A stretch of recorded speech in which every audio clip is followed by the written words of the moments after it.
Assalamualaikum warahmatullahi wabarakatuh. Bismillahirrahmanirrahim. Alhamdulillah. Alhamdulillah Rabbil Alamin. Wabihi nasta'in ala umuri dunya wad din. Wassalatu wassalamu ala ashrafil anbiya'i wal mursalin. Sayyidina Muhammadin wa ala alihi wa sahbihi ajma'in. Subhanaka la ilma lana illa ma 'allamtana innaka antal alimul hakim. Rabbi shrah li sadri wa yassir li amri wahlul 'uqdatam min lisani yafqahu qawli. Al-Fatihah biniyati ta'allum wa ta'lim wa tadhakkura wa tadhkir wal naf'a wal intifa' wal ifadata wal istifada wal hatha ala tamassuki bi kitabillah wa sunnati rasulih wad du'a lil huda wad dalala ala al khair ibtigha wajhillah wa mardatihi wa qurbihi wa thawabihi subhanahu wa ta'ala. Thumma ila arwahi walidina wa walidikum wa masyaikhina wa masyaikhikum wa muallimina wa muallimikum wa dhawil huquqi alaina ajma'in wa khususan ila muallif al-kitab wa syarihi wa ila arwahi jami'i sadatina abi ali alawi wa usulihim wa furahim.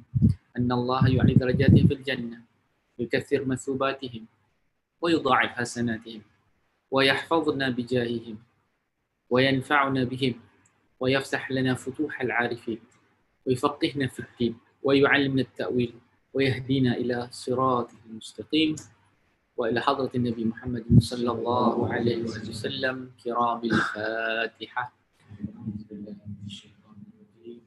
بسم الله الرحمن الرحيم. Alhamdulillahi Rabbil Alamin Ar-Rahmanir Rahim Maliki Yawmiddin Iyyaka na'budu wa iyyaka nasta'in Ihdinas siratal mustaqim Siratal ladzina an'amta 'alaihim ghairil maghdubi 'alaihim waladdallin. Amin. Alhamdulillah, syukur kita kepada Allah Subhanahu Wa Taala, dengan izinnya kita dapat bersama-sama insya-Allah untuk meneruskan bacaan matan ataupun daripada kitab intisari daripada kitab Safinatun Najah, yang mana pada malam ini merupakan malam yang mana kita akan baca fasal yang kelima, betul tak? Pasal yang kelima berkenaan dengan istinja menggunakan batu. Alhamdulillah, kita sekarang ni berada di awal bulan Disember yang merupakan musim cuti lah, tapi tahun ni kita semua tak bercuti. Kita meneruskan masa kita seperti biasa. Tetapi ialah mana-mana yang kita mampu untuk meluangkan sedikit masa bersama keluarga, bersama anak-anak, maka lakukanlah seberapa yang kita mampu, supaya apa? Supaya kita kadang-kadang hidup ni pun kadang-kadang kena pause juga sekejap. Kalau terlalu terus saja penat juga. Ada kalanya kita kena ambil masa untuk kita bertafakur, melihat keadaan, merenung kembali selama setahun apa yang kita dah lakukan, dan berniat untuk memperbaiki diri kita dari masa ke semasa. Pastinya sebagai manusia kita tak terlepas daripada melakukan kesilapan, melakukan perkara-perkara yang mungkin kita sendiri tak pernah jangka yang kita lakukan. Namun apa yang paling penting, bila kita melakukan kesilapan, kekurangan, ketelajuran, pastinya kita perlu duduk dan muhasabah dan kita perbaiki. Kerana kalau tak ada kesilapan yang kita buat, kita bukan manusia, kita dah jadi tahap malaikat. Manusia mesti buat silap ni. Kullu ibna Adam khata'un, ni selalu saya sebutkan. Setiap anak Adam itu akan buat kesilapan. akan buat kesilapan. Malahan saya yakin kalau kita renungkan hari kita hari ini saja, daripada kita bangun pagi sampailah sekarang ini, sampailah nanti kita nak tidur, saya yakin kita ada kesilapan yang kita dah buat. Sebab itu kita melakukan solat. Setiap solat kita itu kita sertakan dengan istighfar. Kita sertakan dengan doa-doa untuk kita mendapat pengampunan daripada Allah Subhanahu Wa Taala. Jadi kita tak terlepas daripada melakukan kesilapan walaupun dalam sehari. Apatah lagi selama setahun, apatah lagi selama bertahun-tahun, apatah lagi seumur hidup kita. Jadi kullu ibnu Adam khata'un wa khairul khata'in at-tawwabun. Setiap anak Adam itu melakukan kesilapan dan sebaik-baik mereka yang melakukan kesilapan adalah mereka yang bertaubat, ya, yang beristighfar. Sama-sama kita banyakkan istighfar, sama-sama kita bertaubat kepada Allah Subhanahu Wa Taala. Moga-moga dengan taubat dan istighfar kita, Allah Subhanahu Wa Taala memperbolehkan kita untuk meneruskan kehidupan kita dengan lebih baik lagi pada masa-masa akan datang. Keadaan cuaca hujan selalu. Lately ni banyak hujan, tiba-tiba je banjir, flash flood. Bawa kereta berhati-hati sebab kadang-kadang tahu-tahu air naik. Tahu-tahu air naik. Yang bawa motor lagilah kena berhati-hati. Yang bawa basikal lagi berhati-hati. Okay, ala kulli hal, setiap yang ada ni kadang-kadang is unpredictable. Begitu juga dengan cabaran-cabaran hidup kita. Dalam suasana COVID ni kadang-kadang ada benda-benda pelik juga berlaku. Ada juga isu-isu yang pelik tapi benar juga berlaku. Namun sebagai seorang Muslim, kita kena senantiasa bersama menghadapi setiap dugaan itu sebagai qada dan qadar dan ketentuan Allah Subhanahu Wa Taala itu pastinya ada hikmah di sebalik apa yang berlaku. Cuma kita mungkin tak nampak lagi hari ini. Mungkin kita kena tunggu lagi lah, wallahu alam. Ala kulli hal, jangan kita berputus asa untuk berdoa semoga diangkat oleh Allah Subhanahu Wa Taala segala bala, bencana, ujian yang sedang melanda, sama ada kepada kita secara individu ataupun kepada dunia. Wallahu alam. Okey, so dengan itu kita akan sambung bacaan kitab kita, dan hari ini kita akan mendengar pula suara Nazri yang ada bersama-sama kita. Dia akan baca pasal yang ke-5. Silakan. Kuat sikit suara dengan merdu tau ni. Sebab mikrofon tak bawa jadi kena kuat sikit.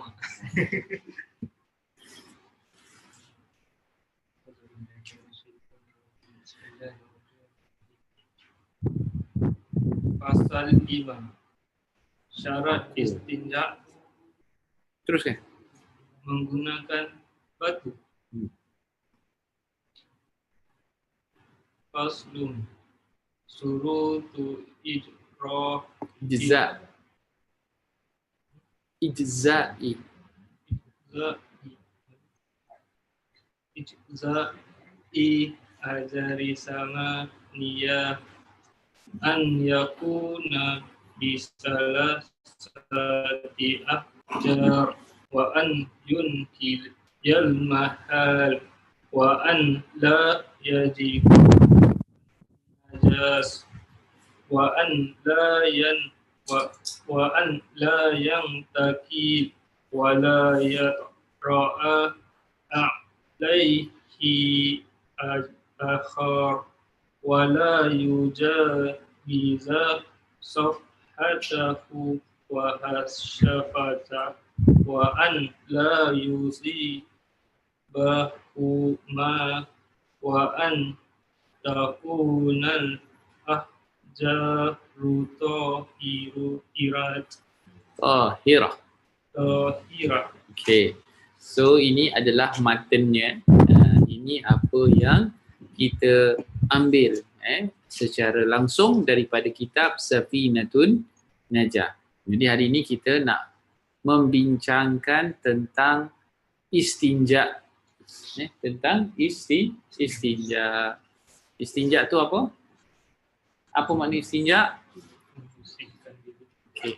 Kat situ kat bawah tu ada dia baca. Okey, boleh baca terus. Syarat-syarat. Syarat-syarat sah beristinja.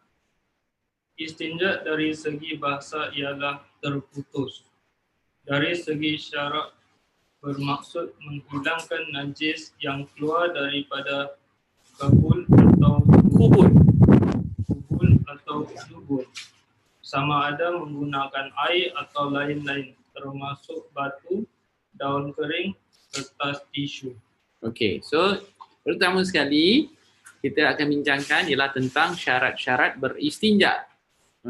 Tapi yang istinja kat sini lebih kepada yang menggunakan batu lah. Jadi pensyarah kitab ini menerangkan dulu makna istinja.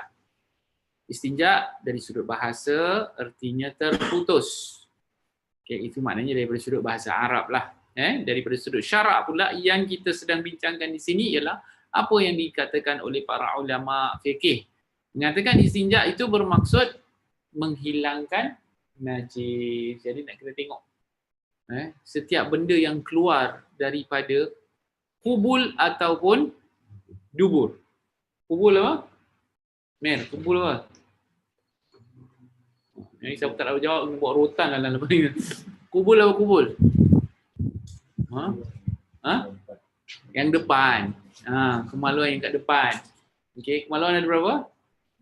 2 je okey. Yang depan namanya kubul. Yang belakang namanya dubur. Bahasa Melayu pun sama. Dubur, dubur dah jadi perkataan Melayu kan? Kubul taklah. Kubul tak.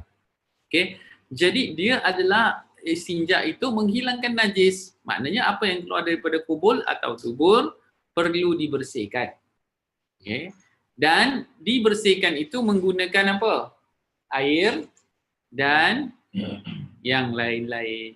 Yang lain-lain tu kalau kita baca dulu kitab semua disebutkan batu. Tapi kat dalam kitab ini disebutkan juga beberapa alat-alat lain yang boleh digunakan selain daripada batu. Antaranya juga kertas tisu. Jadi kita kena tahu jugalah boleh ke pakai tisu? Boleh ke pakai tisu untuk beristinja ni? Kalau kita pergi kat dekat public toilet hari ni, mungkin nak cari public toilet yang ada bidet, yang ada spray tu, tak semua ada kan? Yang ada tisu. Ni bukan masalah sedap tak sedap, selesa tak selesa. Ni dah emergency. Boleh tak? Kalau istilah orang dulu apa? Selit. Boleh tak selit?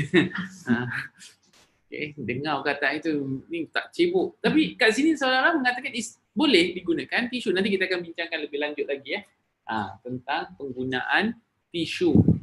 Okay. Apa lagi agak-agak isu-isu yang selalu orang nak tanya pasal istinja ni? Alat dia dulu. Air, batu selalu tak dibayangkan kita yang batu tu kita kalau dalam hutan ke, kalau zaman dulu orang Arab duduk kat mana? Padang pasir. Dan padang pasir pasti ada batunya. Jadi batu tu merupakan satu perkara yang mudah didapati untuk digantikan air, untuk menggantikan air, kan? Tapi zaman sekarang nyanyi kalau tak ada air cari batu. Nak kena simpan batu kan? Bayangkan kalau kat toilet tu ada toilet roll tu, tukar jadi toilet batu punya. Nak cebok je keluar batu. Macam mana tak nak situ? Lepas tu nak bom macam mana? Dulu kan kalau di padang pasir memang banyak batu. Lepas tu dah pakai campak. Tak pakai campak, dia kena pasir. Kena pasir, kena panas, hilang. Kering. Betul tak? Tapi kalau kat sini campak, kena letak balik kan. Okay. So kat sini kita cerita juga benda-benda yang lain selain daripada batu. Disebutkan sini ialah daun kering. Daun kering. Dan juga kertas tisu. Nanti kita bincang lagi apa lagi perkara-perkara yang boleh digunakan. Okay. So teruskan. Hukum istinja. Wajib. Jika dengan sebab kencing atau buang air besar atau keluar benda yang najis dalam keadaan basah seperti darah dan dan sebahagiannya. Lihat idaman penuntut. Buku idaman penuntut. Itu rujukan dia lah. Sunat. Jika sesuatu yang keluar daripada kemaluan adalah benda najis yang tidak mengotorkan seperti ulat, harus muhbah disebabkan keluar peluh di bahagian punggung. Makruh disebabkan kentut. Haram istinja dengan air hasil rasab, rampasan. Khilaf. Al-aula. Istinja dengan air zam-zam. Lihat kamus MS. Muka surat. Muka surat 87. Bagus, yang baca ni jujur. Baca je apa yang tulis kat situ. Okay, so hukum. Kita tahu hukum taklifi. Revision sikit hukum taklifi. Apa tu hukum taklifi? Dah lupa tau ni. Hukum taklifi apa? Hukum yang berkaitan dengan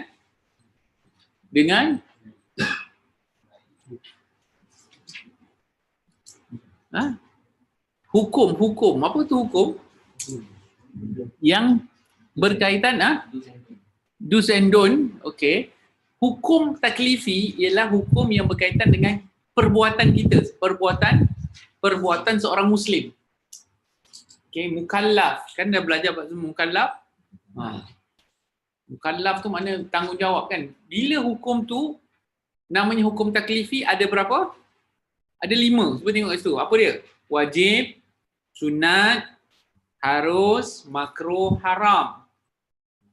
Oh, ingat. Wajib lawannya haram.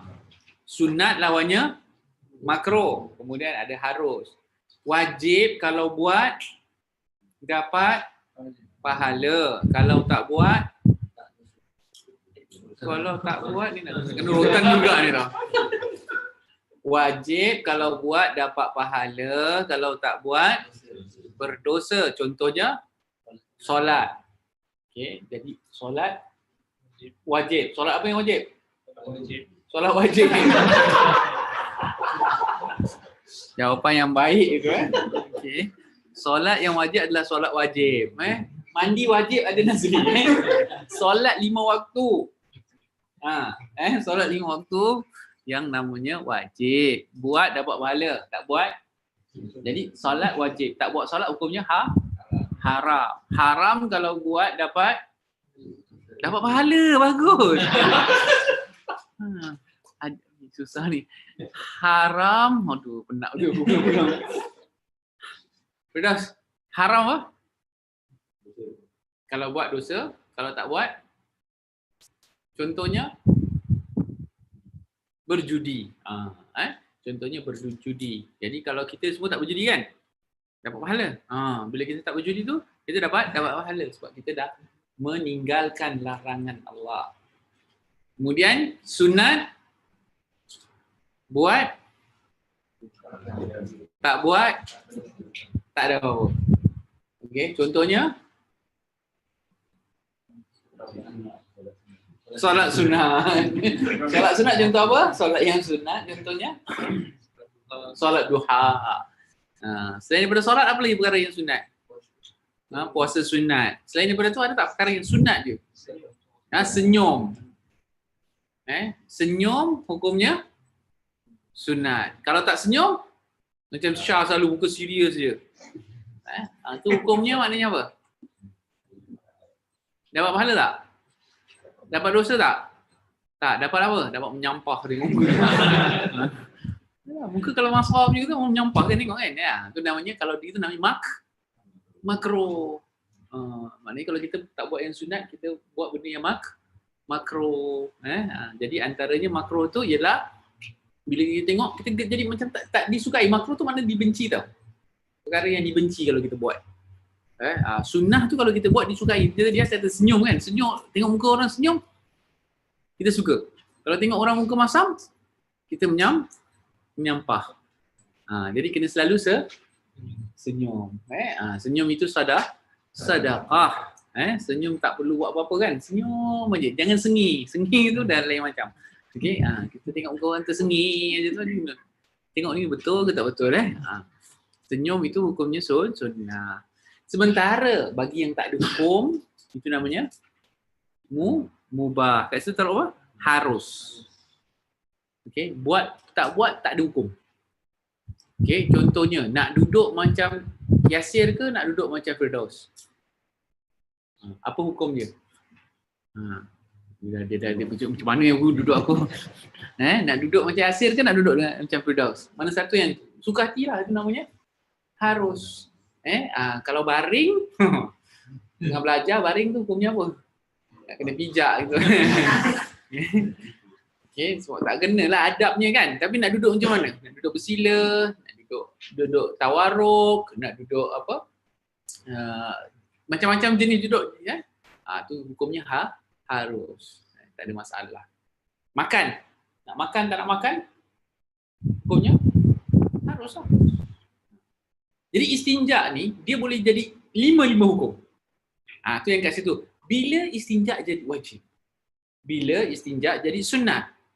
Bila istinja jadi harus? Tu dia kata, tu contoh-contohnya. Pertama, bila dia wajib? Kalau yang keluar itu najis. Okey? Apa tu najis? Buang air besar. Yang keluar tu najis. Najis ada beberapa benda yang dinamakan sebagai najis dibagi pada 3. Najis ringan, najis pertengahan dengan najis berat. Najis berat apa? Anjing, babi. Tapi takkanlah keluar anjing, babi daripada perut kita. Jadi itu taklah. Yang dimaksudkan yang selalu keluar ni najis yang pertengahan. Air kencing. Jadi semua air yang keluar daripada bawah tu, daripada kubul kita ataupun dubur kita, itu consider najis. Okey. Kalau yang keluar, dikatakan apa? Darah pun najis, nanah pun najis. Okey. Jadi itu yang namanya najis. Tapi kalau yang keluar benda yang tidak mengotorkan seperti keluar ulat. Keluar ulat. Ulat najis tak? Ada orang buang air keluar ulat. Cacing. Dia panggil berak cacing kan. Keluar ulat ataupun keluar benda-benda yang apalah yang kita makan batu ke, keluar batu ke. Keluar apa lagi biasa? Tengok. Apa?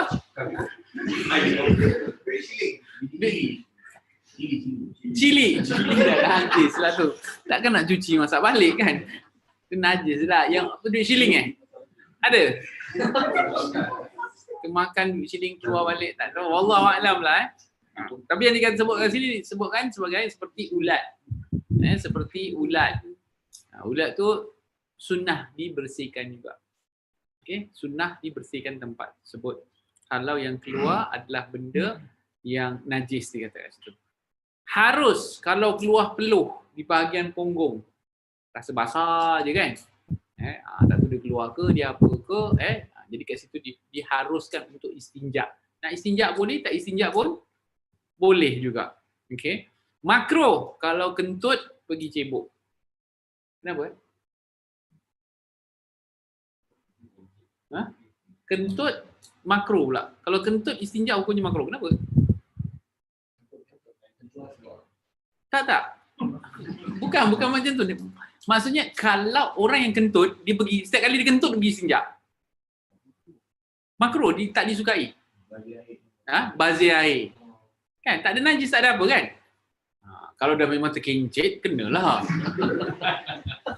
Itu bukan terkentut. Kalau dah terkeluar benda tu namanya terkencit. Kalau terkencit, hukum istinja apa? Wajib. Wajib. Tahu tu bau dia lain, melekit-lekit kan? Tu wajib untuk dia. Hari ni kotor sikit kan kita punya kelas. Bawa pasal najis ada sikit kotor minta maaf para penonton. Hari ni kotor sikit. Okey. So makro kerana buang air keluar angin. Saya tak pergi toilet. Keluar angin pergi mana? Pergi jauh-jauh.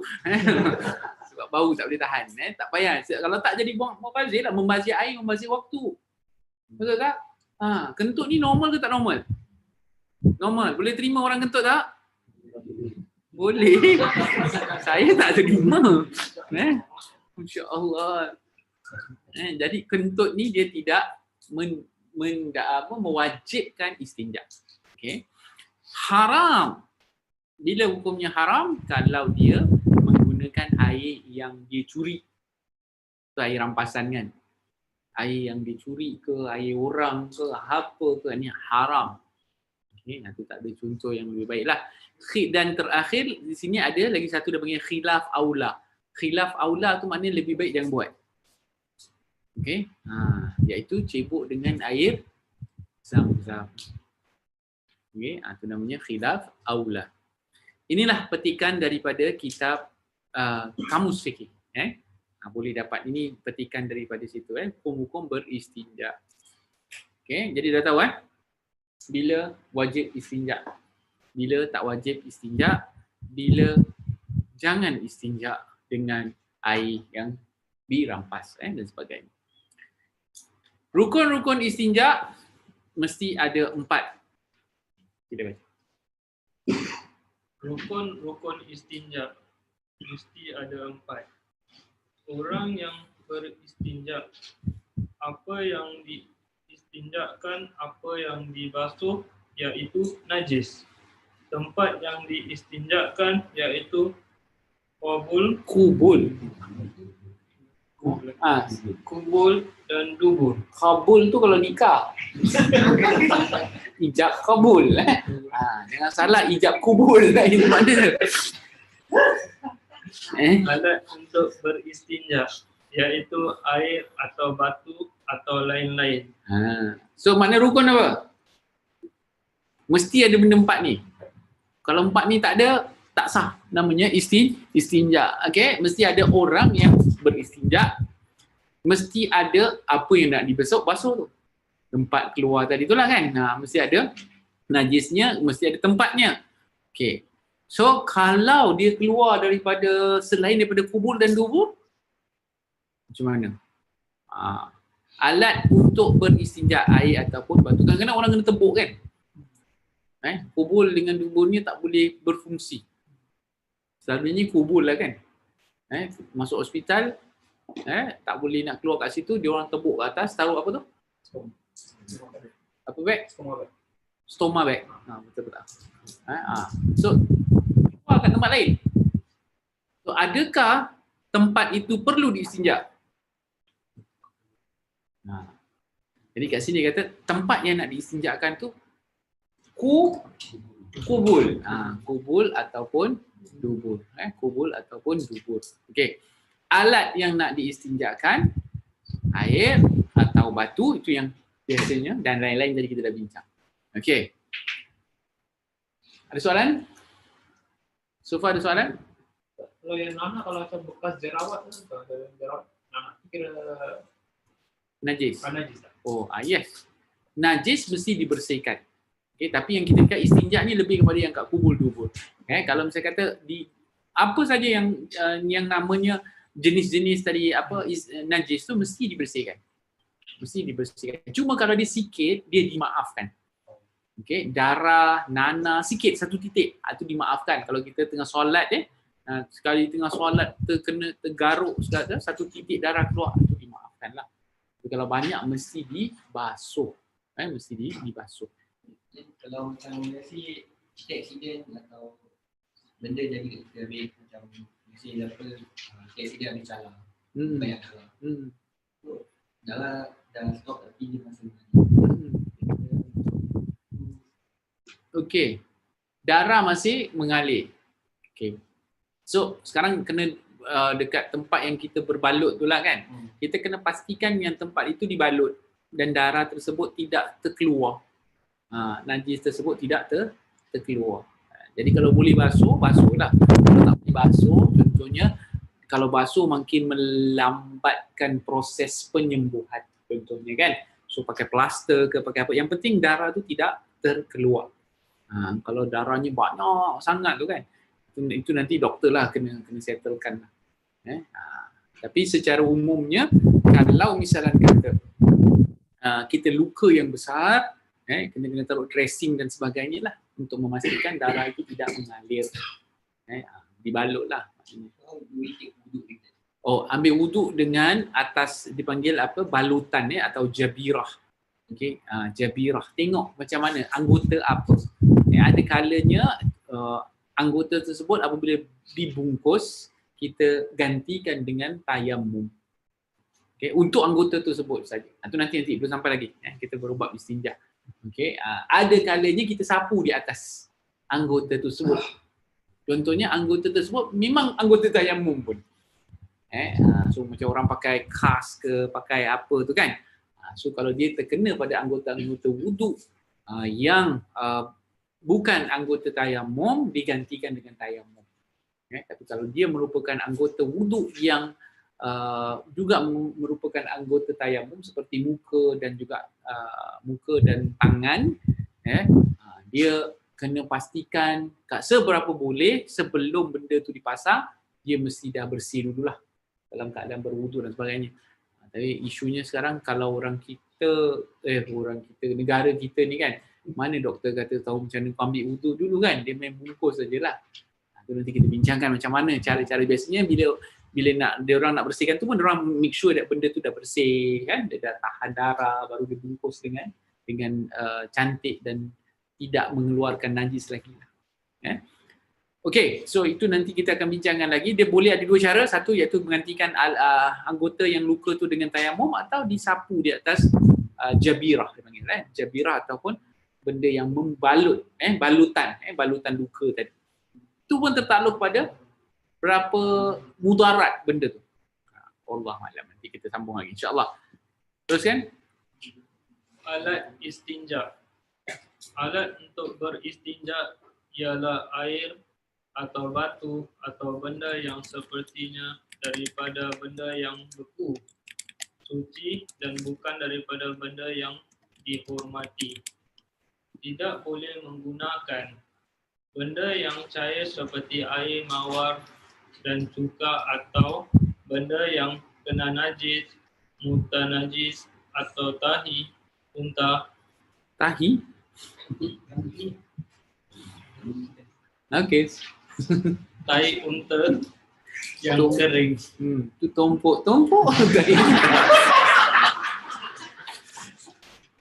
Benda yang tidak boleh menanggalkan najis seperti tanah yang hancur atau benda yang licin seperti bulu, kertas, plastik atau benda yang dihormati seperti makanan manusia umpamanya roti tirai, roti kering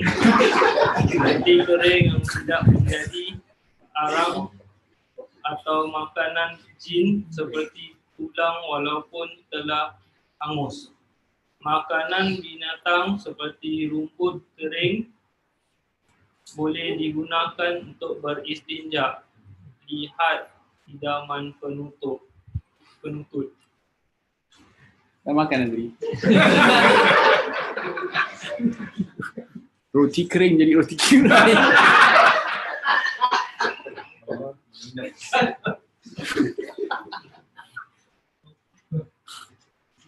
Okey. Susah nak terangkan. Okey, apa yang tidak boleh digunakan, benda-benda ni perlu dielakkan daripada digunakan untuk dijadikan istinja. Benda yang cair seperti air mawar dan cuka, ni semua dah kira bukan air mutlak kan. Kita ada bincangkan tentang air mutlak. Air mestilah air yang suci, lagi menyucikan dan tidak bercampur dengan apa-apa. Okay, air mawar dah tak boleh lah tercampur dengan wangian. Cuka tu dah kira bukan air pun. Okay, so jangan gunakan apa lagi, chemical ke disinfectant ke apa lagi ada sekarang ni macam-macam. Wet tissue pun dah dikira sebagai tidak mutlak kerana wet tissue tu dah campur dengan wangi-wangian. Ada alkohol yang ada, antiseptik yang ada, macam-macam. So wet tissue kalau nak gunakan selepas istinja boleh. Dijadikan sebagai alat utama tak boleh. Maknanya bila kita nak beristinja, katakan kita gunakan tisu, gunakan dry tissue dulu. Okay, untuk menggantikan batu. Okay, untuk menggantikan batu, untuk menggantikan air, gunakan dry tissue. Tadi kita katakan kan, rumah mana pula? Kat public toilet yang dah sekarang ni dah kurang disertakan bidet untuk spray untuk tu. Yang ada semua tisu. Kat rumah jangan buat macam tu tau. Ada orang kata rumah Melayu moden dah tak ada pipe juga, taruh tisu. Kenapa di public toilet tak ada gunakan air? Basah, bersirap kan. Nak toilet nak kering. Sekarang toilet lagi taruh kapet. Dalam toilet ada kapet tau. Nampak? Ada. Sebab tu tak biar tak basah. Dia tak basah.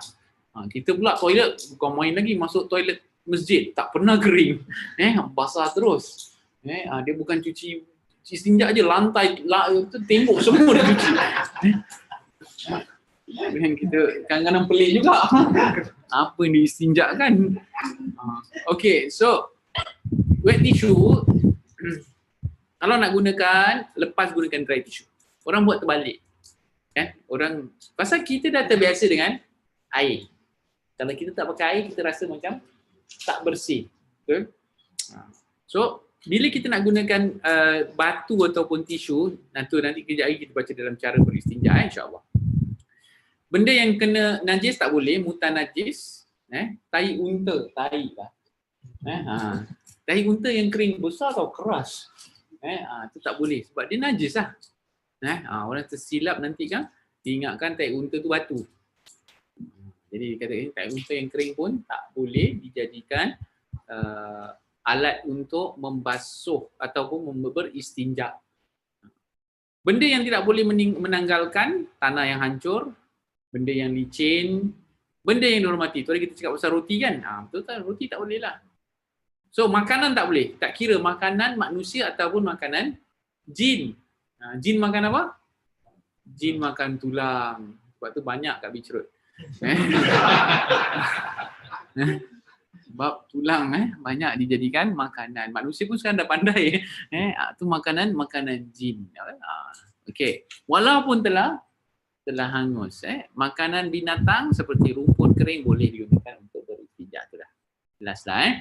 Okey. Terus Cara beristinja. Cara beristinja ada dua. Paling afdal menggunakan air dan batu bersama-sama. Gunakan batu dahulu, kemudian gunakan air. Boleh juga menggunakan daun kering atau kertas tisu.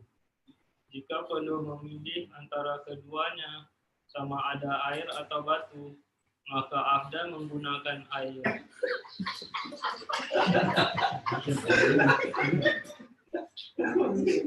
Kenapa baca macam Siri gitu?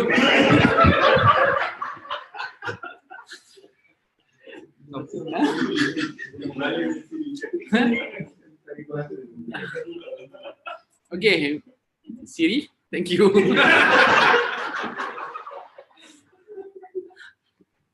Okay. Tak boleh. Sekejap. Cara yang paling afdal gunakan dua-dua sekali. Gunakan batu atau tisu terlebih dahulu. Ada orang yang kalau pelik, kenapa ada tisu? Dia ingatkan tisu ni bukan untuk kita. Kenapa batu? Beza antara batu dengan tisu, batu lagi bagus sebab batu tu dia keras. Jadi kalau kita pakai tisu, kalau tak betul-betul, tangan kita boleh kena najis tau. Tangan kita boleh kena najis. Jadi kat sini katakan gunakan batu terlebih dahulu, kemudian baru gunakan air. Jadi kita dah kesat benda tu keluar bersih, kemudian kita bilas dengan air. Okay, boleh juga menggunakan daun kering atau tisu. Okay. Kalau perlu memilih, nak batu ke air? Lebih baik gunakan air. Sebab tu kita dah terbiasa dengan gunakan air daripada kita gunakan tisu. Okay. Jadi kalau dah gunakan tisu, tak gunakan air, boleh sembahyang tak? Boleh tak? Selit je. Boleh? Tak pernah try, tak selesa kan? Boleh lah. Kalau kita anggap sebagai tisu itu menggantikan batu, tapi kita make sure lepas kita dah bersih tu, maknanya bersih semuanya. Nanti ada syarat-syarat dia lah. Nanti kita baca syarat-syarat dia. Okay. Nanti kalau tak habis hari ni, minggu depan lagi 2 minggu kena ikuti tau. Tak ada nanti kan besok semua pakai tisu je. Okay, dia ada syarat-syarat dia. Okay. Jadi kalau anda memilih antara air dengan batu, maka afdal gunakan air. Okay. Terus? Tidak disunatkan beristinja menggunakan air. Kemudian menggunakan batu kerana perbuatan ini tidak mendatangkan faedah. Kerana jika telah menggunakan air, najis akan hilang. Oleh kerana najis telah hilang, tidak perlu lagi menggunakan batu kerana air. Batu dan alat-alat lain tujuannya adalah untuk menghilangkan najis. Okay.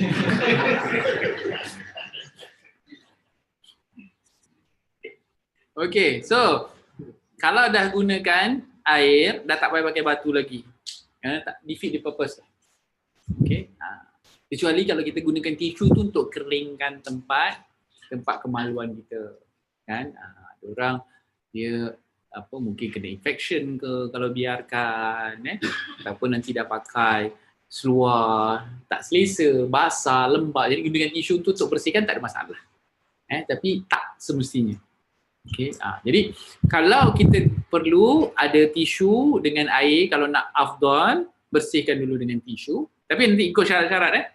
Lepas tu barulah kita gunakan air tadi. Kalau dah gunakan air, dah tak payah gunakan batu lagi. So kita kat rumah semua pakai air kan. Jangan membazir je lah. Okay. Dan kita tak selesa sebab dah kebiasaan. Ini kadang kita rasa sesuatu yang merupakan kebiasaan kita tak semestinya menjadi hukum. Okay. Kita tak selesa, tapi kalau orang lain selesa dengan tisu saja dan dia dapat pastikan syarat-syaratnya dipenuhi, maka tak ada masalah. Okay. Continue Siri.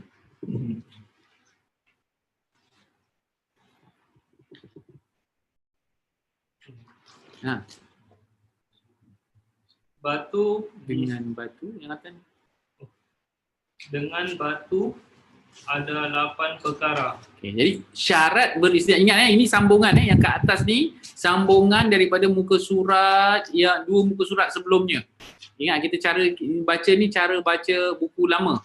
Okay, jadi kalau kita tengok muka surat 73, kamu akan nampak syarat-syarat sah beristinja dengan batu. Tu sambungannya. Okey. Syarat-syarat beristinja dengan batu ada 8 perkara. Ini bersesuaian dengan apa yang disebutkan dalam bahasa Arabnya tadi. Syurutu ijza'il hajar thamaniyah. Okey, ada 8 perkara. Jadi tadi kita kata pakai air senang. Nak pakai batu kena penuhi syarat-syarat berikut. Okey.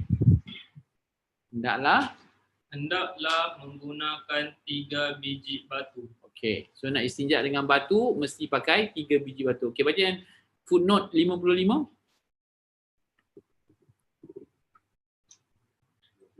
55.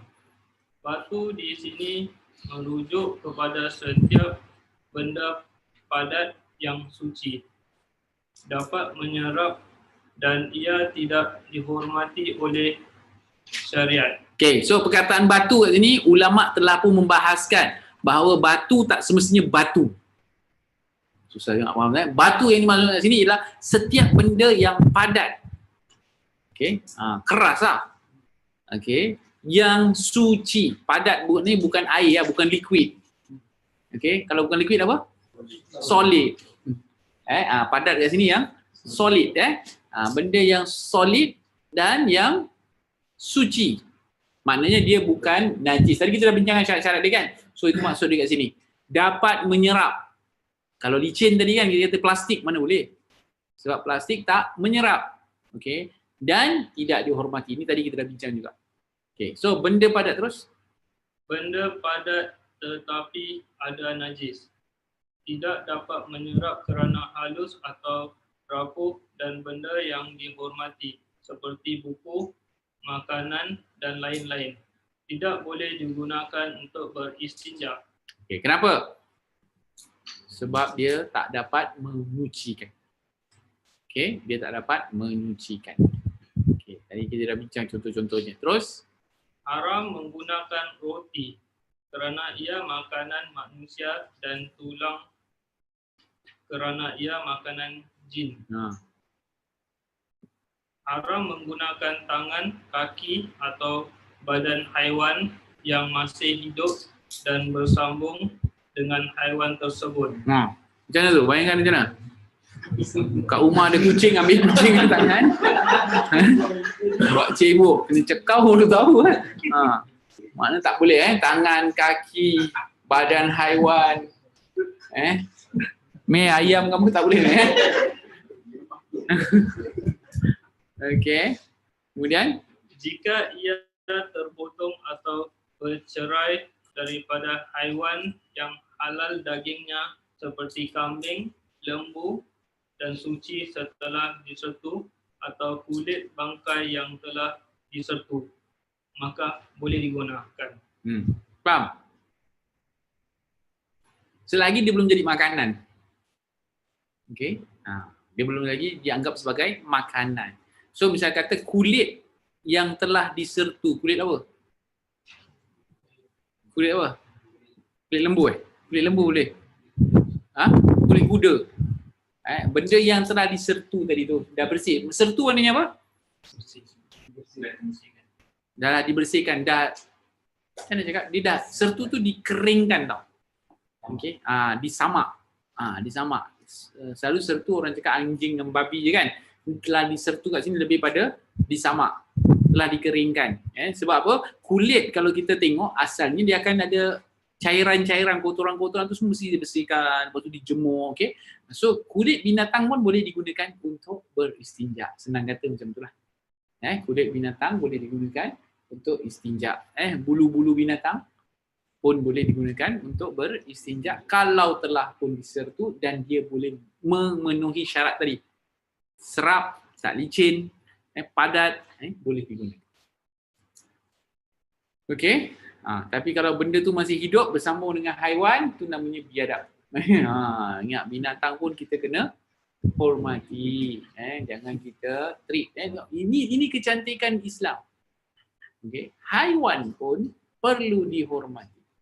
Perlu disayangi kerana ia adalah makhluk Allah. Pohonan pun hukum memotong pokok-pokok tanpa sebab haram.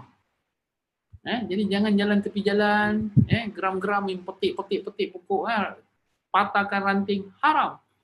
Kerana mereka juga bernyawa. Berperasaan. Macam mana boleh tahu pokok berperasaan? Tahu?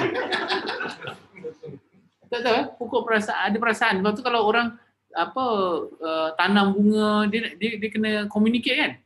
Siapa yang suka bercucuk tanam kat sini? Ide. Kena bercakap. Dan orang yang pertama yang menyatakan pokok-pokok ini boleh mempunyai perasaan adalah Rasulullah. Apabila pohon yang digunakan untuk dijadikan tempat sandar dia, mimbar dia, menangis. Rasulullah menangis. Bukan Rasulullah, pohonan tu menangis. Rasulullah dengar. Lepas tu saintis pula buat kajian, dia kata memang betul. Mereka ini juga bernyawa. Bernyawa. So dengan itu, kita kena menghormati. Sebab tu di tanah haram kan, haram untuk berburu, haram untuk patahkan pohon-pohonan, ni semua haram hukum. Jadi kita tidak boleh membiarkan manusia mencemarkan alam sekitar kita. Jadi menjaga environment ni, memastikan pohon-pohonan ini dipelihara, terjaga adalah wajib. Kecuali untuk keperluan kita. Untuk keperluan kita perlu untuk potong pokok untuk keperluan kita, nak jadikan pakaian, nak jadikan apa, nak jadikan kertas, untuk keperluan kita okey. Tapi kalau dah melampau melebih-lebih sampai sekarang ni kan, sebab kita punya tamak dan sebagainya, akhirnya dunia terhakis dengan pelbagai masalah-masalah. Ini perlu kita pertimbangkan daripada sudut pandangan agama juga. Jadi kalau kita sebagai orang Islam memelihara alam sekitar merupakan satu kewajipan. Sebab tujuan kita dihantar ke muka bumi ini adalah sebagai khalifah. Tapi kita jangan berlebih-lebihan pula. Sampai tak nak makan daging. Sedangkan daging itu halal.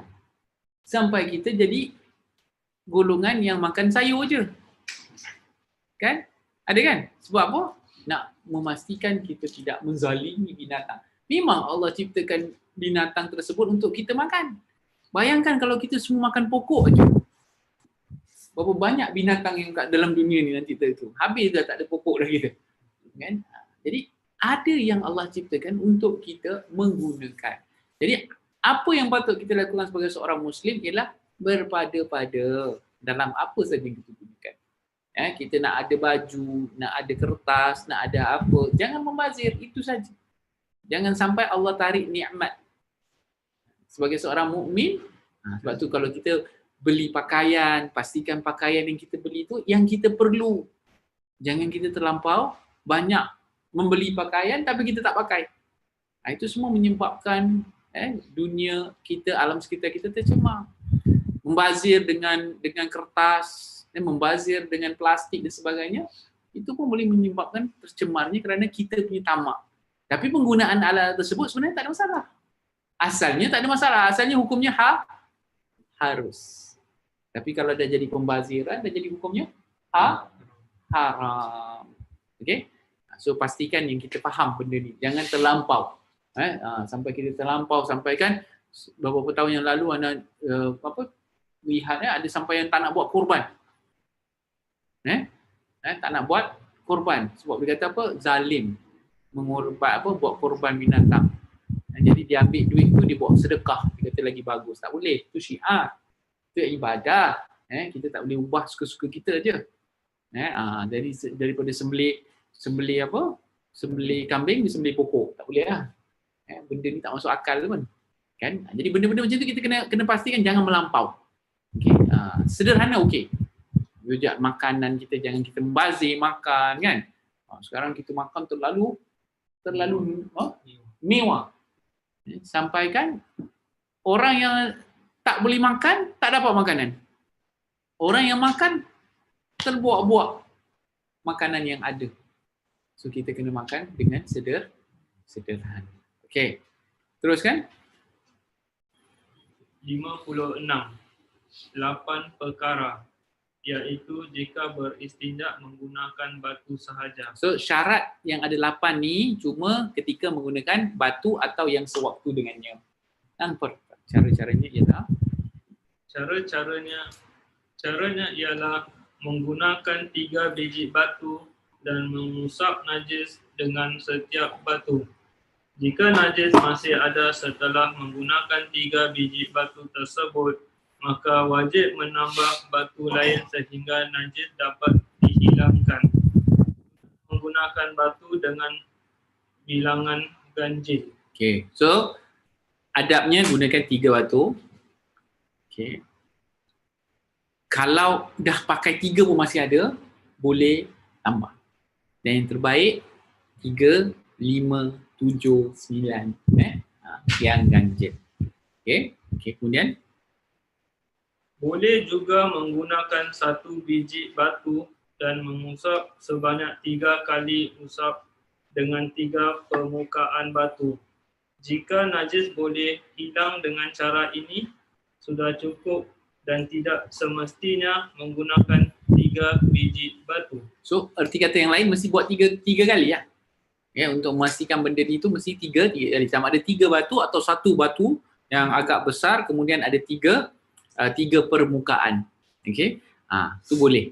So dah pakai 1, alih kat tempat lain 2, 3 kali, bersih, dah cukup. Tak mesti gunakan 3 biji batu. Okey.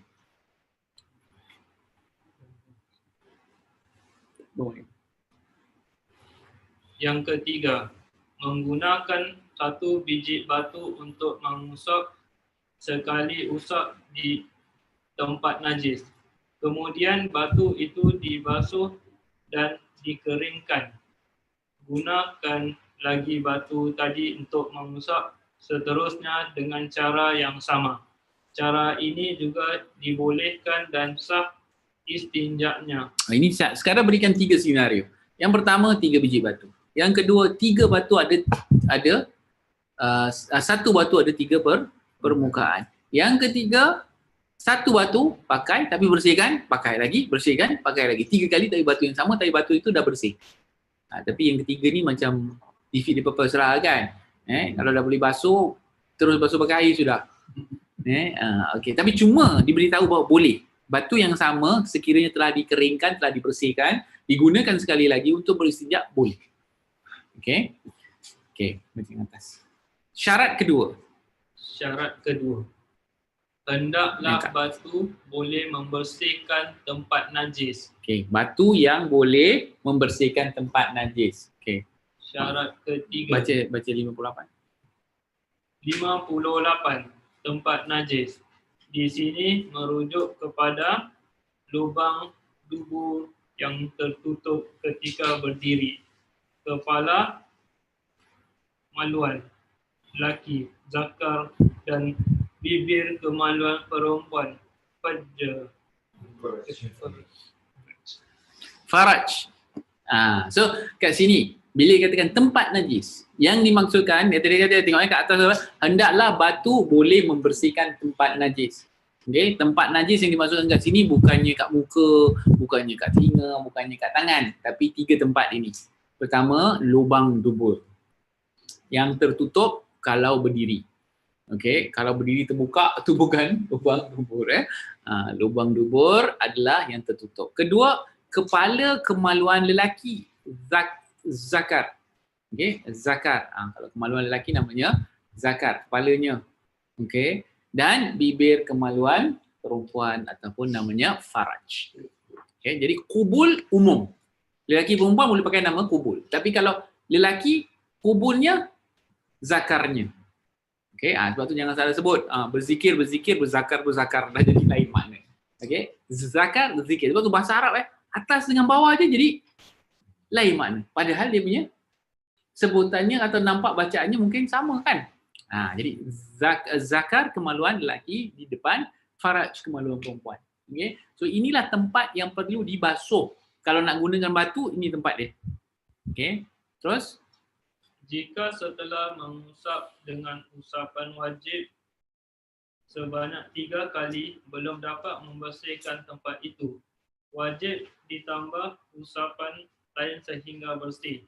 So maknanya kalau dah usap masih lagi kotor, masih lagi keluar najis, kalau kita pakai tisu contohnya mesti nak tengoklah. Tisu tu dah tak ada warnanya lagi. Okey, warnanya dah tak ada, baru kira bersih. Okey, so pakai tisu minimum berapa kali? 3 kali. Okey, sama juga macam batu tadi. Minimum 3 kali. So lepas 3 kali kadang-kadang kita kan tak puas hati kan. Satu roll tisu pun habis.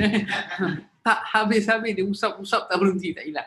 Jadi kalau minimum 3 kali tu sepatutnya dah bersih. Okey, mesti dah bersih. Kalau tak cukup, kena buat lagi. Okey. Syarat ketiga. Syarat ketiga, hendaklah najis tersebut belum kering. 59. 59. Tidak boleh menggunakan batu jika najis sudah kering semuanya atau separuhnya kering kerana batu tidak dapat menghilangkan najis yang sudah kering. Jika keadaan seperti itu, wajib menggunakan air. Jika ia kering tetapi dapat menghilangkan dengan batu, maka boleh menggunakan batu. Okey. Sekejap Rasa YouTube ada error.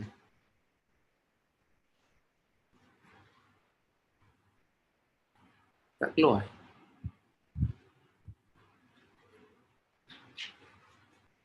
Stop sharing. Okey, dia punya sharing dia ada error.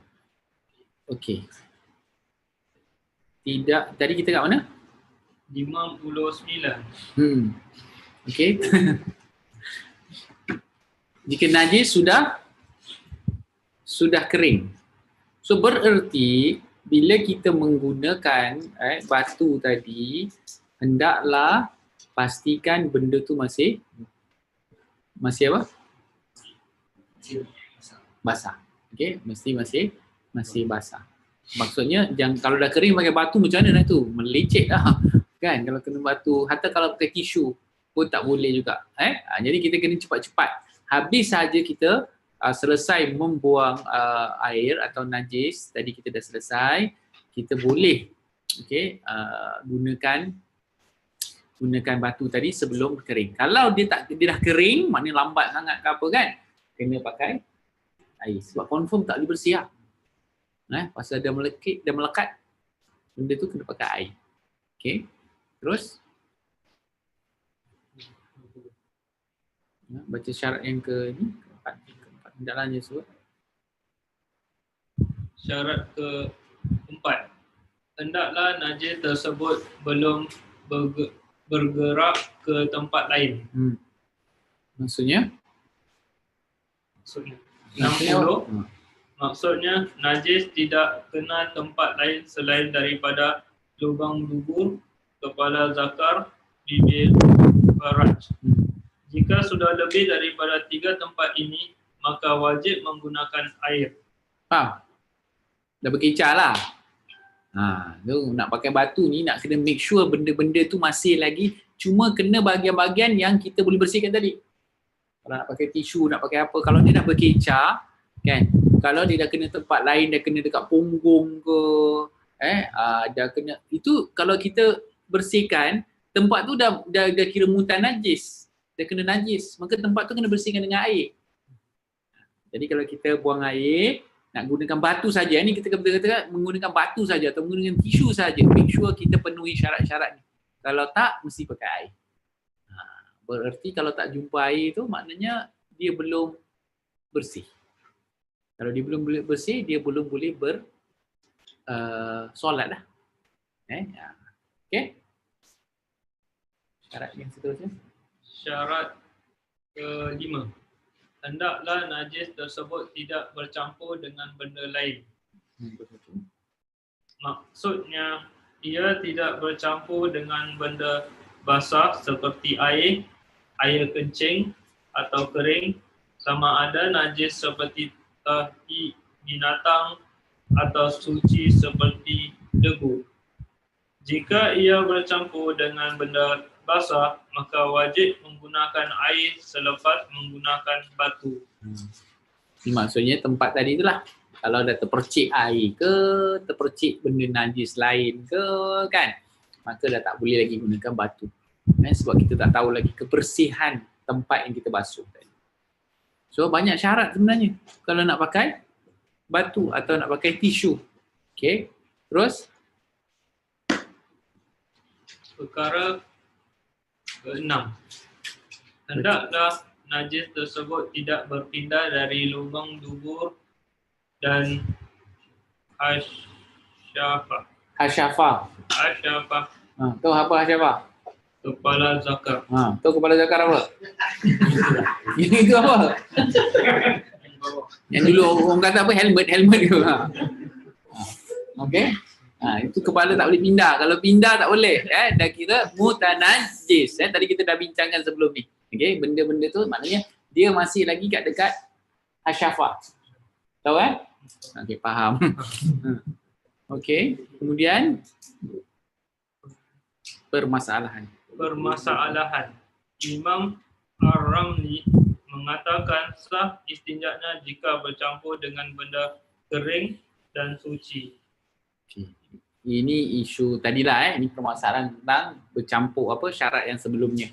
Kalau ikut pendapat Imam Ar-Ramli, kalau dia bercampur terkena benda yang kering dan benda yang tu benda suci bukan mutanajis, masih boleh beristinja gunakan batu. Okey. Terus syarat seterusnya 7. Syarat ke-7. Hendaklah najis tersebut tidak terkena air. Kalau dah kena air, mana dia bercampur lah. Jadi dia susah kita nak bezakan kita dah bersihkan ataupun tidak. Ni tadi kita dah sebut juga. Kemudian hendaklah batu. Syarat seterusnya.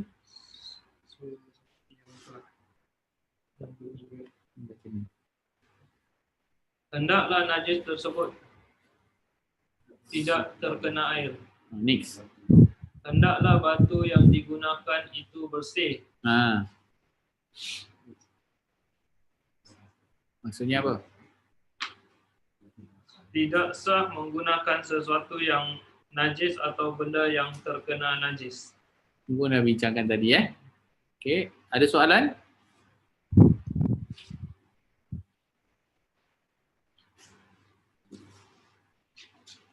Tak ada? Okey.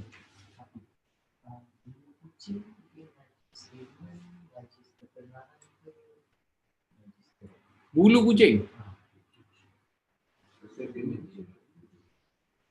Soalan dia. Kenapa soalan tu keluar?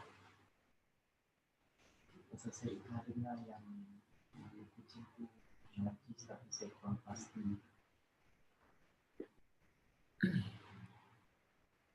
Bulu kucing ni, semua binatang semua binatang. Semua binatang yang anggotanya berpindah,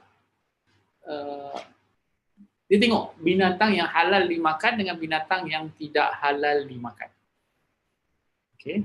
Kalau binatang yang halal dimakan, bulunya dikira sebagai suci. Kalau binatang yang tak halal dimakan, so kucing halal tak makan? Tak halal dimakan. Bulunya atau anggota badannya jika tidak disertu, maka dianggap sebagai najis. So kat situlah timbul sama ada bulu kucing ini najis ataupun tidak. Tapi kalau dia sikit, dia kira macam abu-abu, dimaafkan. Kalau dia banyak, maka tak bolehlah sembahyang di tempat yang ada bulu kucing, sebab kucing tak disembelih. Itu menurut pendapat. Jadi kalau dia ikut tu, dia bukan najis berat. Yang berat cuma anjing je. Anjing je. Tapi ada, nanti anda cek lagi tentang hukum ni. Ada beberapa pendapat tentang bulu-bulu binatang seperti kucing. Kalau binatang yang boleh makan, bulu ayam, bulu kambing, ini semua kalau dah dipisahkan masih dianggap sebagai suci. Kalau telah disertai, kucing ni masih ada khilaf juga. Nanti anda cek lagi tentang hukum bulu kucing. So saya tahu pasal kalau orang piara kucing dia risau kan. Kat rumah tengah nak sembahyang tengok kat sejadah ada bulu kucing. Jadi itu nanti kita cuba periksa lagi sekali. Tapi itu yang secara umumnya binatang yang tidak boleh dimakan, kalau kulitnya macam buaya ni semua kan, kalau tidak disamak, dia dianggap sebagai bangkai. Tapi kalau dah disamak, maka boleh digunakan, dianggap sebagai suci. Okey, nanti kita cek lagi soalan tadi. Ada soalan lain? Ide? Kalau macam binatang halus-halus, semut, insek semua yang tak berdarah, najis ke? Tak. Binatang-binatang tersebut tidak dianggap sebagai najis sebab dia tidak mengeluarkan darah. Tapi kalau dia ada terbang dengan kotoran, contohnya lalat, tu kena hati-hati. Takut dia datang daripada jamban, daripada tempat ada tai dan sebagainya, kan? Cuma yalah, ada pendapat lah, ni semua ada pendapat, cuma pendapat yang susah juga nak kita katakan kat sini. Jadi binatang-binatang yang tidak berdarah, dia tidak dianggap sebagai bangkai, tapi dia kotoran lah. Dia kotoran. So insek kan, serangga. Jadi sebahagian mengatakan dia bukan najis. Kalau najis, kita sebaiknya kita nak elakkan was-was sebagainya, tepikanlah, jangan bersih. Kalau ada banyak kat rumah, panggil Lan bersihkan nanti. Okey. Terus ada soalan tadi ni, Arif. satu tentang OPB, breastfeeding, kencing, kena bersihkan. Belum start makan lagi. Boleh solat kan? Kena bersihkan juga. Tapi itu anak lelaki saja. Soalan kedua, kalau kita dah beruduk, kita tak ragu pakai. Kalau baby change the diaper pun Sama juga. kena beruduk. Yes. Okay. So soalannya ialah tentang bayi yang belum berusia 2 tahun atau yang belum makan kecuali susu ibu. Ya, kalau dah minum susu lembu, out. Okay. Dia yang minum belum susu ibu, bayi lelaki. Anak perempuan, out. Okay. Sebab dalam badan manusia ni kan beza. Ni jangan ingat pula lelaki lebih suci daripada perempuan.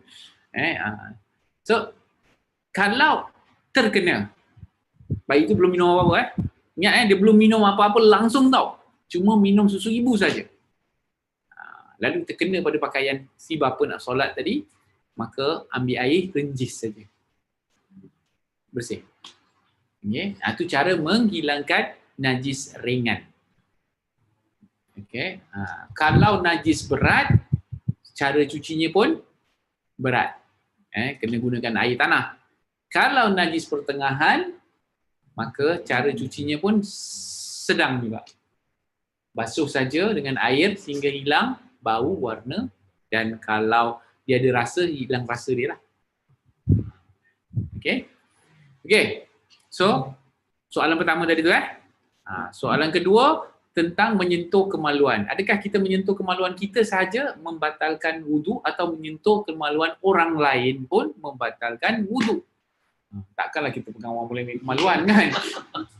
Betul tak malu Tapi soalannya dia cebokkan anak. Okey, jadi sentuh pun kena berwuduk, batal juga. Ini batal juga. Okey? Terus Tatimah. Dah terpanjang hari ni. Jika beristinja menggunakan air, sunat membasuh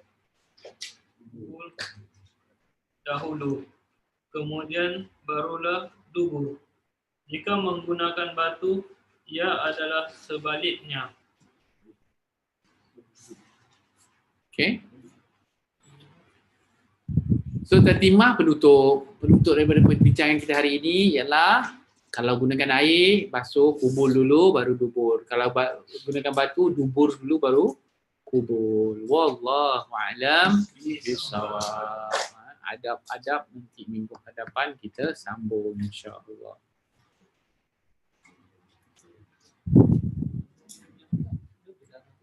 Nyamuk berdarah. Sikit dimaafkan. Soalan daripada Nazri, nyamuk macam mana? Adakah dikira sebagai najis? Sebab dia berdarah. Tapi darah nyamuk kan sikit saja kan. So dimaafkan. Saya kalau kita tepuk, kalau darah dia mancur keluar gitu. Itu tak dimaafkan lah. Tapi yang tengah semayang tepuk apa? Dah takut solat tu batal kerana kita punya pergerakan. Goyang je lah. Goyang je lah. Okay. Okay, ada soalan lain? Saya tanya tentang what your opinion about quota. Buat apa? Quota. Kenapa? Human Organ Transplant Act. Kalau saya ada kawan yang anak dia meninggal, so dia tak pop out. Dengar kita semua is generally is pop in. Then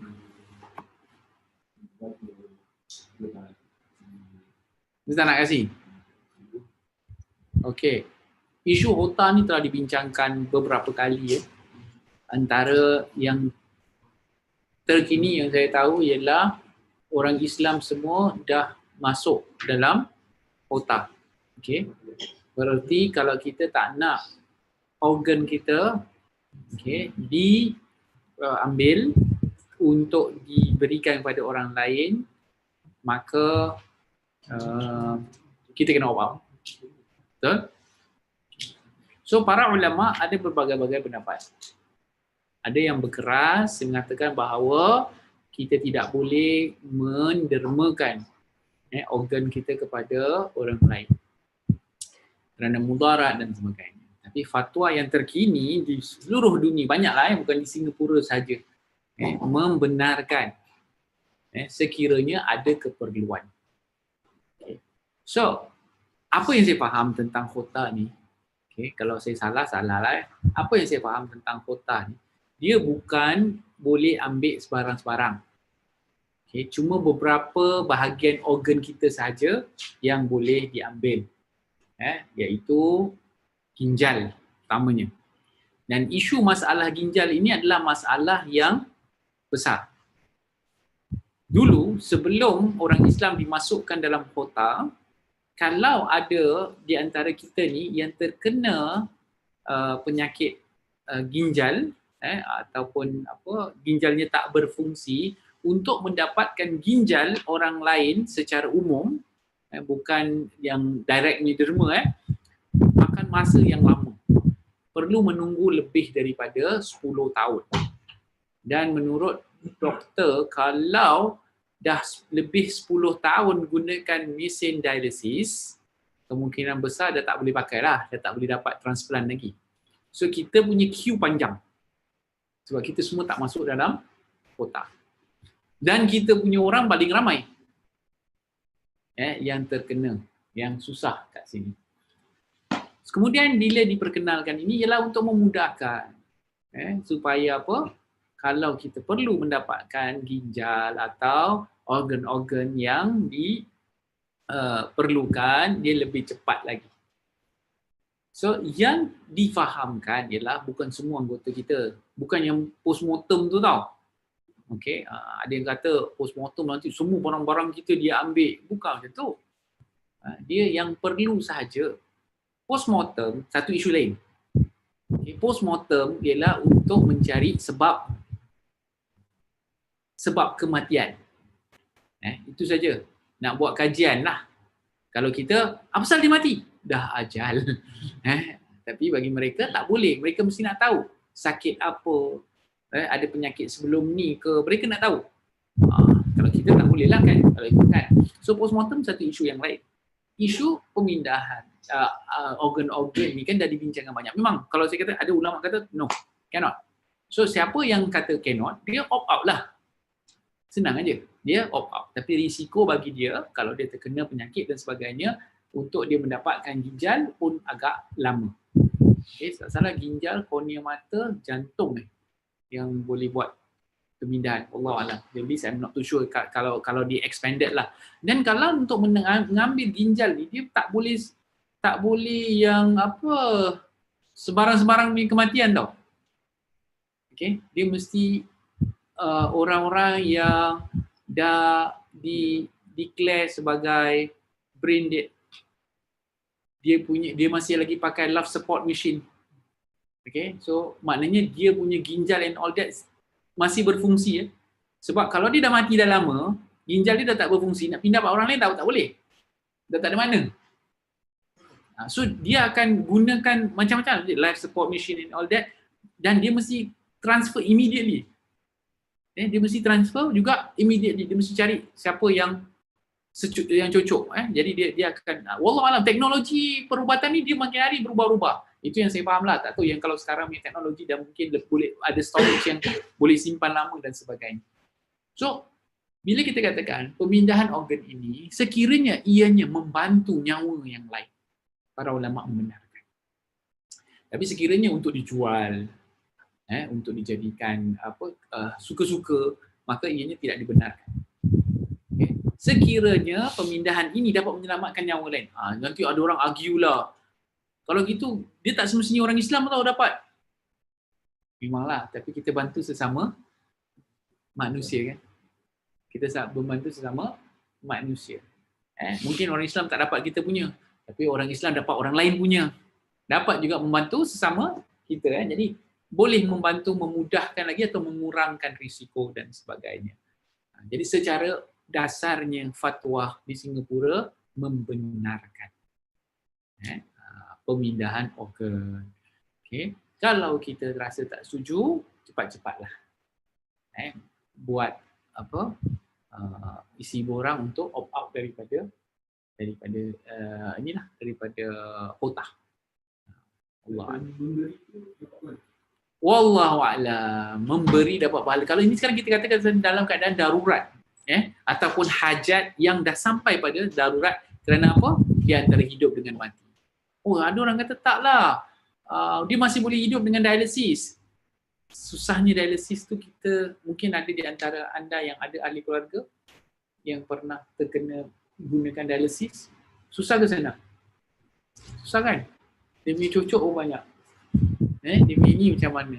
Tapi kalau dah gunakan ini pun banyak juga isunya juga. Orang yang dah dermakan anggota badan dia pun kena makan ubat seumur hidup. Bukan sembarang-sembarang itu. So ada pros and cons. So terpulang. Dan kos dialisis pun tinggi juga. Kos pemindahan ginjal pun tinggi juga. Semuanya ada pros and cons. Okay.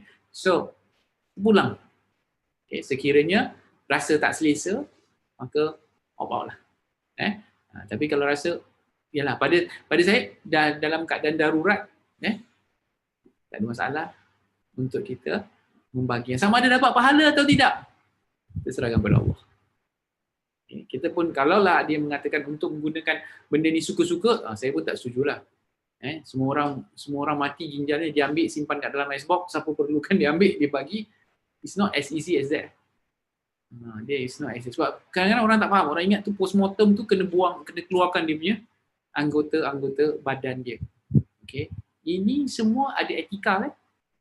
Dalam perubatan, dalam kedoktoran, doktor yang menyalahgunakan kuasa ataupun menggunakan isu-isu ini boleh didakwa. Sebab tu kalau kita dapati ada orang meninggal di operating theatre, doktor akan dipersoalkan apa sebenarnya berlaku, kenapa benda ini berlaku dan sebagainya. Wallahu a'lam. Okey, selesai kita hari ni. Ni apa ni? Fakhrul Arifin, dia tak datang, dia punya soalan datang. Kalau air anjing yang dah kering kita terpegang macam kat tempat duduk bus stop, haruskah kita sertu? Kalau tahu itu betul-betul lah air anjing, air liur anjing, okey, maka kita kena yakin lah kan, dia najis lah. Najis. Hukum najis ni ada najis hukmi, ada najis aini. Okay. Najis aini, najis yang kita boleh lihat. Najis hukmi, kita rasa-rasa. Kalau hukmi tu kita tak ada bau, tak ada rasa, tak ada apa, kita tak tahu. Mungkin kita nampak ada anjing jalan semalam. Kat Singapura ni mana yang anjing tak jalan? Jadi menyusahkan juga kalau kita nak bayangkan tersebut. Semua tempat duduk anjing pernah jalan. Nampak pula air liur anjing. Kan? Kalau kencing anjing tu nampak dia punya bekas dan sebagainya kan, itu masih lagi najis lah. Tapi kalau yang kita rasa-rasa dia namanya hukmi. Kalau terkena, kena basuh lah. Kalau terkena, kena basuh. Kalau kita yakin. Okay, kat situ nampak anjing air liurnya melilit kat situ ke apa, kena basuh. Ustaz Mustafa Ruslan dah habis dah, tak payah tanya. Okey dah. Okey, so kita berhenti sampai situ insya-Allah. Untuk malam ni kita siap untuk baca doa. Azmi.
وجعلنا ممن يسارعون في الرضا ولا تولنا ومن سواه ولا تجعلنا ممن خلق وحسبنا الله ونعم الوكيل فلا حول ولا قوة إلا بالله العلي العظيم صلى الله على سيدنا محمد وعلى آله وصحبه وسلم الحمد لله رب العالمين يا ربنا اعترفنا بأننا اقترفنا وأننا أشرفنا على الله أشرفنا فتب علينا توبة تغسل كل حوبة واستر لنا عوراتي وآمن روحاتي واغفر لوالدينا ربي ومولودينا والأهل والإخوان وسائر الخلان وكل ذي محبة أو جيرة أو صحبة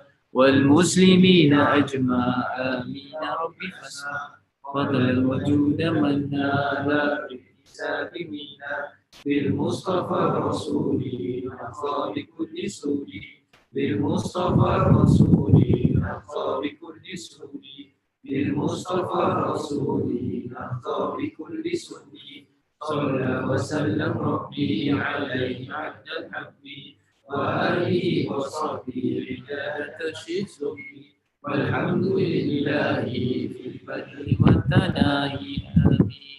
سبحان ربك رب العزة عما يصفون وسلام على المرسلين والحمد لله رب العالمين في كل لحظة أبدا عدد خلقه ورضا نفسه وزنة عرشه ومداد. InsyaAllah minggu depan kelas berehat dan kita sambung lagi 2 minggu. Kat sini ada satu soalan, saya rasa saya jawab minggu depan. Ingatkan saya soalan kat sini. Tentang menggunakan pinggang mangkuk di hotel. Nanti saya nak tanya chef-chef yang kat sini. Macam mana hukumnya? Wallahu a'lam bissawab.